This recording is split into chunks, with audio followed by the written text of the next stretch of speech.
ఈరోజు దళితుల గురించి అంటే దళితులు అంటే ఏంటంత చిన్న చూపు? ఏం దళితులు ఎవరు గుళ్ళకి వెళ్ళట్లేదా? ఈరోజు నీకు విషయం తెలుసా?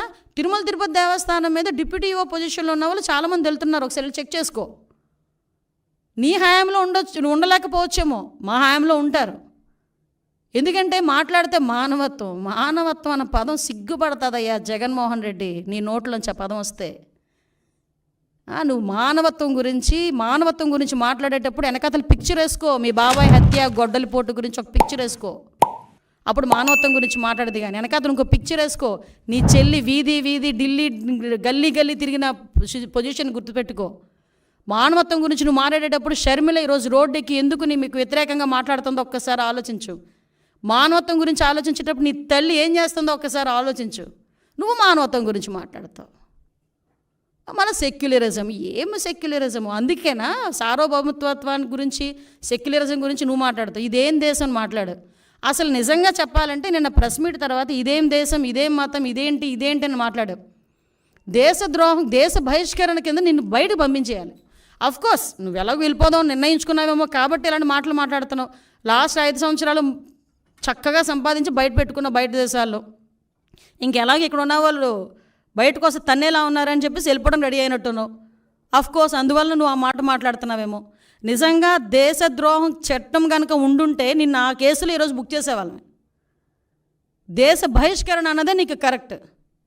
భారతదేశంలో పుట్టి భారతీయుడిగా ఉండి ప్రపంచంలో ఏ దేశం వెళ్ళినా కూడా నేను భారతీయుడినైనా సగర్వంగా నాకు తలెత్తుకుని తిరిగే ప్రతి భారతీయుడు సిగ్గుపడేటట్టుగా భారతదేశంలో ఉండి అదే ఆంధ్రప్రదేశ్ ముఖ్యమంత్రిగా చేసే 5 సంవత్సరాలు ఈరోజు నువ్వు ఇదేం దేశం అని అడుగుతున్నావంటే నిన్ను దేశ బహిష్కరణ కాకుండా ఇంకేం చేయాలి? అది నీ తాలూకా దేశభక్తి. నువ్వు సెక్యులరిజం గురించి మాట్లాడతావు, మానవత్వాల గురించి మాట్లాడతావు. కాబట్టి నేను అడిగేది ఏంటంటే ఇప్పటికైనా మళ్ళీ చెప్పు, నేను ఎవ్వడూ ఆపట్లేదు. వెళ్ళు, ఈ రోజుకే వెళ్ళు. నువ్వు ఎప్పుడు వెళ్తానంటావో చెప్పు. మాజీ ముఖ్యమంత్రి హోదాలో, ఎమ్మెల్యే హోదాలో నీకు ఎలాంటి దర్శనం కావాలంటే ఆ దర్శనం ఇస్తావు. అజయ్ కలాం లాంటి వాళ్ళే డిక్లరేషన్ పెట్టేసుకెళ్ళారు. షారుఖ్ ఖాన్ వచ్చారంటే డిక్లరేషన్ పెట్టుకుని వెళ్ళారు. ఇందిరాగాంధీ గారు వచ్చి సోనియా గాంధీ గారు వచ్చి డిక్లరేషన్ మీద సంతకం పెట్టుకుని వెళ్ళారు దర్శనానికి. వాళ్ళందరికీ నమ్మకం ఉండబట్టే వెళ్ళారు. నువ్వు డిక్లరేషన్ మీద సంతకం పెట్టి దేవుడు అంటే నాకు నమ్మకం ఉంది, ఆ దేవుడు అంటే నాకు అపారమైన గౌరవం ఉంది, ఆ దేవుడు తాలూకా గౌరవాన్ని కాపాడుతానని చెప్పి ఒక చిన్న డిక్లరేషన్ మీద సంతకం పెట్టి దర్శనానికి పో. నేను వెనకైతే ఎంతమంది తీసుకెళ్ళి వాళ్ళందరికీ ప్రోటోకాల్ దర్శనం చేపిస్తాం. అంతే తప్పించి ఈరోజు నువ్వు ఇష్టం లేక, హిందుత్వాన్ని గౌరవించే సత్తా లేక, గౌరవించడం కూడా ఇష్టం లేక ఈరోజు తిరిగి మా మీద బురద చల్లడానికి ప్రయత్నం చేసే పరిస్థితి ప్రజలందరూ కూడా గ్రహించున్నారు. దయచేసి ఇలాంటి వాటి మీద పక్కన పెట్టి నువ్వు ఎప్పుడు వెళ్తానన్నా కూడా మేము చక్కగా మేమందరం వెల్కమ్ చెప్తాము. వెళ్ళి డిక్లరేషన్ మీద ఎనీ టైం డిక్లరేషన్ మీద సంతకం పెట్టి నువ్వు వెళ్ళొచ్చు అని చెప్పి జగన్మోహన్ రెడ్డి గారికి తెలియజేసుకుంటూ. డిక్లరేషన్ సర్టిఫికేట్ అంటే ఇప్పుడు నిజంగా ఆశ్చర్యం కాదా? జగన్ ఏమన్నా కొత్తనా? రాజశేఖర రెడ్డి గారు ఏమన్నా కొత్తనా?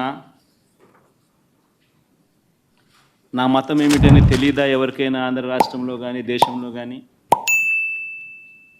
నా కులం ఏమిటి అని చెప్పి ఎవరికి తెలియదా రాష్ట్రంలో కానీ దేశంలో కానీ?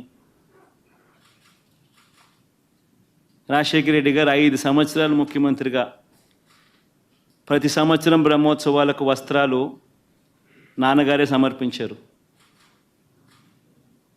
నాన్నగారు కొడుకునే కదా నేను కూడా తిరుపతికి ఎన్నోసార్లు పోయా కదా ఇంతకుముందు కూడా ముఖ్యమంత్రి కాకమునుపు.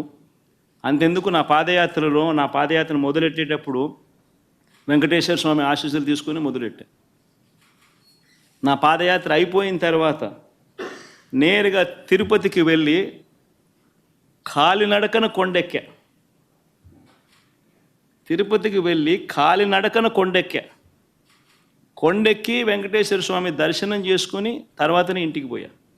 నా పాదయాత్ర అయిపోయిన తర్వాత నా 3648 కిలోమీటర్లు నా పాదయాత్ర అయిపోయిన తర్వాత.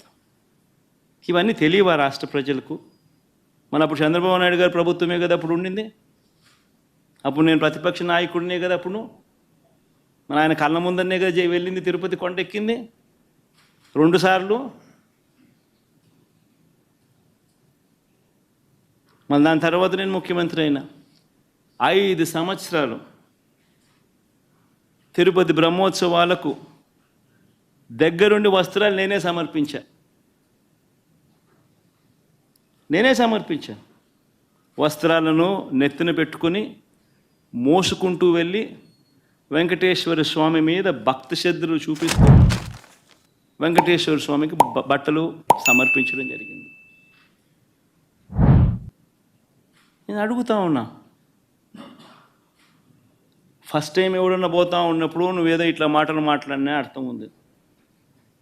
10 సార్లు 11 సార్లు పోయిన తర్వాత ఈరోజు నేను తిరుమల తిరుపతి దేవస్థానానికి నేను పోతానంటే నేను అడ్డుకుంటూ ఈ మాదిరిగా నువ్వు నోటీసులు ఇస్తూ ఈ మాదిరిగా తిరుమల తిరుపతి దేవస్థానానికి నేను పోకూడదు అని చెప్పి ఈ మాదిరిగా నోటీసులు ఇస్తూ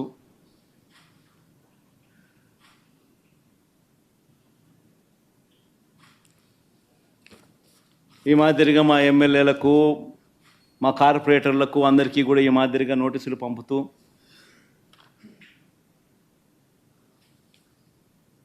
నేను అడుగుతా ఉన్నా, ఒక రాష్ట్ర ముఖ్యమంత్రి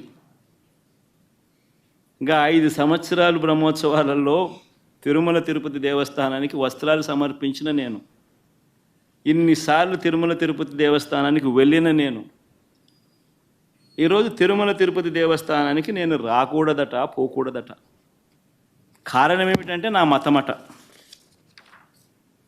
నేను అడుగుతా ఉన్నా, నా మతం ఏమిటి అని అడుగుతా ఉన్నారు. అడుగుతా ఉన్నా నా మతం ఏమిటని. అవును, 4 గోడల మధ్య నేను బైబిల్ చదువుతాను, తప్పేముందే? బయటికి పోతే హిందూ సాంప్రదాయాలను నేను అనుసరిస్తాను, గౌరవిస్తాను. బయటికి పోతే ఇస్లాంను అనుసరిస్తాను, గౌరవిస్తాను. బయటికి పోతే సిక్కిజంను అనుసరిస్తాను, సిక్కిజంను నేను గౌరవిస్తాను. నా మతం ఏమిటని అడుగుతా ఉన్నారు. నా మతం మానవత్వం. డిక్లరేషన్లో రాసుకుంటానేమో రాసుకుంటా.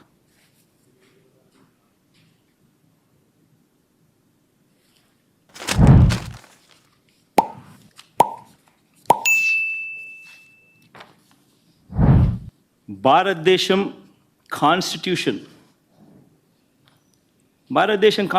నేను ఒకసారి చదువుతా. According to the preamble, India is a sovereign, socialist, secular, democratic republic. Secular అనే పదానికి అర్థం తెలుసని అడుగుతా ఉన్నా. గుడికి పోయే వ్యక్తిని నువ్వు ఏ మతము అని అడుగుతా ఉన్నావు. ఏ మతము అని చెప్పకపోతే గుడిలోకి ఎంటర్ కాకూడదు అని అంటా ఉన్నావు. సెక్యులర్ దేశం అని చెప్పి చెప్పుకుంటా ఉన్నాం. ఒక ముఖ్యమంత్రిగా పరిపాలన చేసిన వ్యక్తి పరిస్థితి ఇదే అయితే ఇక ఆ దళితుల పరిస్థితి ఏమిటి? గుళ్ళలే పోగలుగుతారా? పోయే పరిస్థితి ఉందా? పోనిస్తారా? రానిస్తారా? ఏం చేస్తూ ఉండు?